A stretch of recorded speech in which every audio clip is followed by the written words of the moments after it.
قاعد مع الشباب في الكورس فواخدين بريك، فالشباب شافوا عندي السفنجة دي وشافوها على اليوتيوب او على الفيديوهات. السفنجة اللي احنا بننظف بيها بدل القطنة، عشان القطنة بتطلع شعر في التنظيف، فالصينيين عملوا لنا الاختراع ده، ودي شركة هاوس تولز اعطتهاني هدية ان انا اجربها. فحد من الشباب الاستاذ لطفي جاب لنا اختراع بديل. انا طبعا انا ما اعرفش دي سعرها كام، لقيت المعلم لطفي داخل عليا بالاسفنجه دي جايبها من محل منظفات، وبصراحه هي نفس الشيء بالظبط. لا بكام دي يا لطفي؟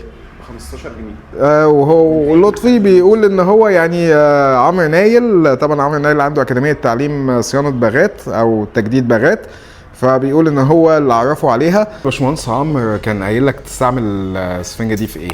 الاسفنجه دي كان قايل لنا نستعملها في تنظيف الاو سي اي في الايدجات. ها.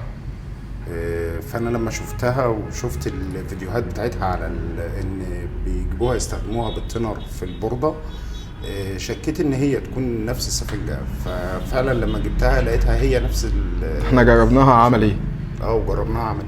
طيب هي بس مش متقطعه، لما تقطعوها ما تقطعوهاش قطع كبيره كده، قطعوها قطع صغيره عشان تعرفوا تنظفوا بيها، وهي فعلا احسن من القطن، لان القطن بيسيب زي فتل كده في البورده. متشكرين جدا يا عم لطفي. شكرا لحضرتك حبيبي.